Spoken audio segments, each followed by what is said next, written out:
Assalamualaikum warahmatullahi wabarakatuh. Waalaikumsalam, Pak. Terima kasih Mas sudah hadir untuk pertemuan konseling hari ini. Udah apa ya men- menyediakan waktu untuk menjalani sesi konseling untuk hari ini. Oke, sebelum kita mulai sesi konseling hari ini, Mas, izinkan saya memperkenalkan diri terlebih dahulu. Oke, lalu dilanjutkan Mas yang memperkenalkan diri Mas ya. Baik, Pak. Oke, terlebih dahulu perkenalkan nama saya Alvan Bagas Raihan Nitri Kusuma. Saya adalah mahasiswa dari Universitas Indah Prasta PGRI dengan NPM 2022 015 0053. Oke, baik. Silakan Mas untuk memperkenalkan diri terlebih dahulu. Baik, Pak. Perkenalkan, saya Faiz Arif Nugroho, Pak, yang akan meminta saran-saran dari Bapak. Oke, baik. Sebelum kita mulai sesi konseling hari ini, izinkan saya terlebih dahulu untuk menjelaskan, ah, bukan menjelaskan sih, tapi lebih tepatnya saya ingin memberitahu asas-asas dari konseling terlebih dahulu ya, Pak. Baik, Pak. Oke, untuk yang pertama, asas yang paling dipegang teguh oleh konseling itu ada asas kerahasiaan, Pak. Asas kerahasiaan yaitu menyimpan atau apa ya, atau tidak memberikan informasi apapun ke pihak luar dari sesi konseling ini, Pak. Seperti itu, Pak. Untuk yang kedua, ada asas keterbukaan, Pak. Asas keterbukaan ini, hmm, saya mohon untuk Bapak apa ya, saling terbuka saja saat menceritakan atau menjelaskan sesuatu tentang apa yang apa yang sedang Bapak alami hari ini ataupun perasaan apa yang Bapak alami hari ini dan ceritakan kepada saya seperti itu, Pak. Oke, berikutnya ada asas kesukarelaan. Asas kesukarelaan ini adalah sebuah aspek untuk menjalani sesi konseling. Eh, Bapak secara bersukarela untuk apa ya, untuk menceritakan masalah yang sedang dialami oleh Bapak ataupun ada bukan hanya masalah ataupun sebuah cerita yang ingin diceritakan oleh Bapak seperti itu, Pak. Lalu keempat itu ada asas kemandirian, Pak. Asas kemandirian ini bertujuan untuk membantu Bapak membantu Mas menjadi klien yang mandiri dalam menghadapi masalahnya Bapak seperti itu. Lalu ada juga um, ada juga asas kekinian, Pak. Asas kekinian ini berfokus pada masalah yang dihadapi oleh Mas saat ini seperti itu, Pak. Oke, sebelum saya mulai sesi konseling ini, saya ingin tahu apa yang dirasakan oleh Mas sehingga Mas ingin berjumpa dengan saya dan ingin menjalani sesi konseling. Seperti itu. Baik, Pak. Jadi, eh, perasaan saya pada hari ini tuh jujur, Pak, saya kayak merasa cukup berat gitu, Pak, dalam menjalani kehidupan. Karena belakangan ini saya menerima sebuah kabar bahwa saya di PHK. Jadi perasaan saya itu jadi campur aduk, jadi bingung juga, kadang-kadang cemas juga. Jadi saya juga nggak tahu harus mulai dari mana gitu, Pak. Oh, seperti itu ya, Pak. Iya, Pak. Bapak habis di PHK gitu, Pak.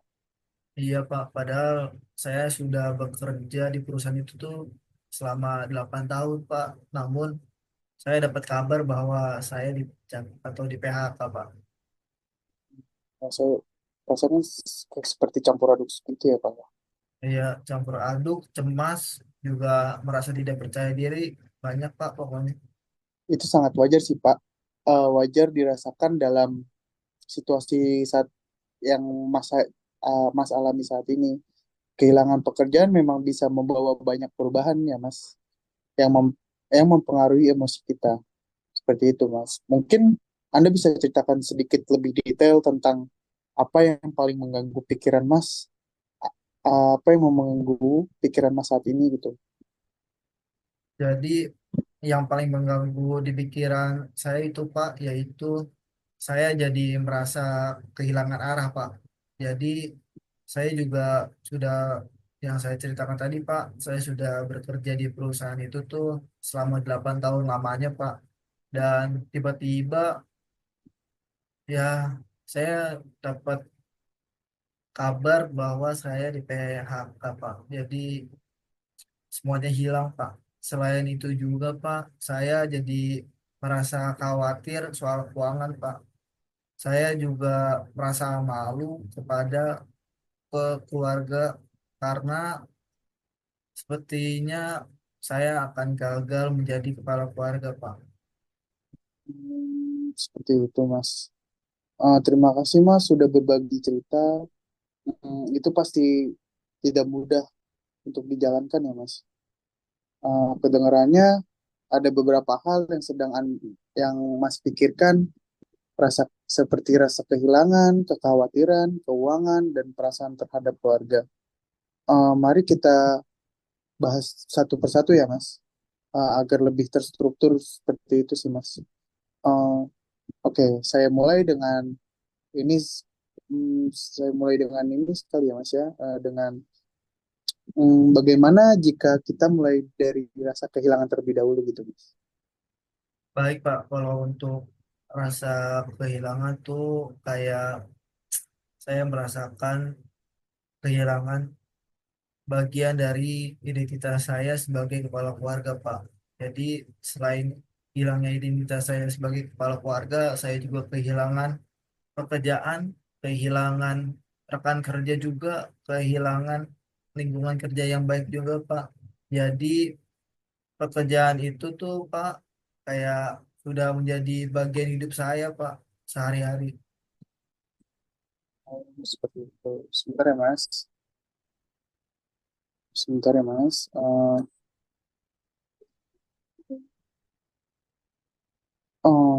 Saya memahami sih Mas, betapa pentingnya pekerjaan itu bagi Mas gitu. Kehilangan sesuatu yang begitu berharga atau bermakna memang bisa membuat kita merasa kehilangan diri sendiri gitu ya Mas. Menurut Mas, apa yang paling Mas rindukan dari pekerjaan itu? Ya, begini Pak, karena pekerjaan itu tuh kayak sudah menjadi bagian hidup saya sehari-hari. Jadi yang paling utama saya merasa kehilangan rutinitas saya Pak. Jadi selain kehilangan rutinitas sehari-hari saya juga kehilangan hubungan dengan rekan kerja Pak. Itu sangat masuk akal sih Mas. Rutinitas memberi kita struktur gitu Mas. Dan hubungan sosial di tempat kerja bisa menjadi dukungan emosional seperti itu Mas. Untuk sementara, bagaimana kita kita coba menciptakan rutinitas baru gitu. Misalnya menetapkan jadwal harian untuk mencari pekerjaan baru, mungkin melibatkan aktivitas fisik seperti nge-gym seperti itu atau olahraga atau apapun itu, atau bisa juga Mas apa ya, seperti mengikuti kerja bakti sosial gitu ataupun kamling yang bergantian gitu biasanya di setiap komplek atau perumahan itu ada ada sistem siskamling yang bergantian seperti itu sih Mas. Bagaimana kalau kita menghubungi itu semua gitu, atau Oh, bisa juga menghubungi teman gitu. kayaknya itu merupakan ide yang baik ya Pak, karena jujur aja saya belum mencoba membuat jadwal harian karena pikiran saya yang terlalu kacau Pak, jadi kayak terlalu pusing lah gitu Pak. Hmm, Sebenarnya sih Mas bisa memulai dengan langkah kecil seperti menetapkan jadwal bisa membantu mengurangi perasaan kacau Mas gitu. Selain itu, tentang kekhawatiran keuangan, apakah Mas sudah memiliki rencana sementara untuk mengelola keuangan Mas? Tentunya Pak, saya sudah mulai kayak memotong pengeluaran bulanan saya dari gaji-gaji pokok saya untuk dialihkan ke dana darurat Pak. Tapi tetap saja Pak, saya takut dana darurat ini tidak akan cukup untuk menghidupi keluarga saya sampai saya mendapatkan pekerjaan yang baru Pak. Wah, bagus sekali Mas itu bahwa Anda sudah mulai mengambil langkah yang lebih konkret gitu Mas. Apakah Mas sudah mempertimbangkan opsi tambahan seperti mencari peluang freelance atau mungkin pelatihan untuk memperluas keterampilan atau mungkin mencari link baru gitu? Ah, Jujur Pak, itu belum terpikirkan oleh saya. Mungkin itu bisa saya coba, tapi Pak, saya juga merasa kurang percaya diri Pak sekarang karena saya terlalu lama berada di lingkungan yang nyaman, yaitu sudah 8 tahun bekerja di perusahaan sebelumnya Pak. Jadi untuk mencari pekerjaan baru, saya sekarang merasa kurang percaya diri Pak. Seperti itu, Mas. Iya Pak. Merasa kurang percaya diri setelah di PHK itu sebenarnya wajar sih, Mas. Tapi penting untuk diingatkan, Mas, Anda masih memiliki banyak nilai dan pengalaman dari pekerjaan sebelumnya. Jika Anda mau, kita bisa membuat daftar keterampilan dan pencapaian Anda sehingga Anda lebih sadar akan kekuatan Anda. Seperti itu sih, Mas. Baik, Pak. Saya pikir saran itu bisa membantu saya untuk melangkah ke depannya, Pak. Hmm, oke, baik. Lalu soal perasaan terhadap keluarga, apa yang paling membuat Anda merasa malu gitu? Tentunya, Pak, saya merasa malu karena sepertinya saya gagal sebagai kepala keluarga dan juga saya memiliki rasa khawatir, takutnya mereka kecewa pada saya gitu, Pak. Seperti itu, Mas. Perasaan itu sangat manusiawi sih, Mas. Apalagi kita ditakdirkan untuk mempunyai perasaan itu gitu. Mempunyai perasaan, Mas. Terutama bagi seorang yang peduli terhadap keluarga seperti Mas. Sudahkah Mas berbicara terbuka dengan mereka tentang perasaan dan situasi Mas seperti situasi Mas seperti ini? Situasi Mas saat ini. Eh, saya sih belum ini ya, belum belum berbicara kepada keluarga saya, tapi saya akan mencoba berbicara dengan keluarga-keluarga terdekat saya juga, Pak. Memang sulit ya Mas. Memang sulit ya Mas untuk mengungkapkan perasaan kita saat ini gitu. Apalagi terhadap keluarga terdekat seperti itu Mas. Tapi berbicara jujur bisa memperkuat dukungan emosional loh Mas. Dari keluarga, Anda mungkin akan terkejut betapa pengertiannya mereka terhadap situasi yang dialami Mas saat ini gitu. Baik, Pak. Saya akan mencoba berbicara dengan keluarga keluarga saya ya, Pak. Oke, itu bagus sekali sih Mas. Sebelum sesi konseling kita ini berakhir, mari kita rangkum langkah-langkah kecil yang bisa Mas mulai gitu. Membuat jadwal harian, seperti membuat jadwal harian, mempertimbangkan peluang freelance, membuat daftar keterampilan dan berbicara dengan keluarga Mas gitu ya. Bagaimana menurut Mas? Ya, Pak. Sepertinya apa yang sudah Bapak berikan saran kepada saya itu semua terdengar masuk akal, Pak. Terima kasih sudah mendengarkan dan memberikan arahan kepada saya untuk melangkah ke depannya ya, Pak. Sama-sama Mas, saya senang bisa membantu Mas. Jika Mas merasa perlu sesi selanjutnya, jangan ragu untuk menghubungi saya. Semangat ya Mas. Lain kali jujur terhadap keluarga itu memang perlu gitu Mas untuk meningkatkan emosional kita gitu Mas.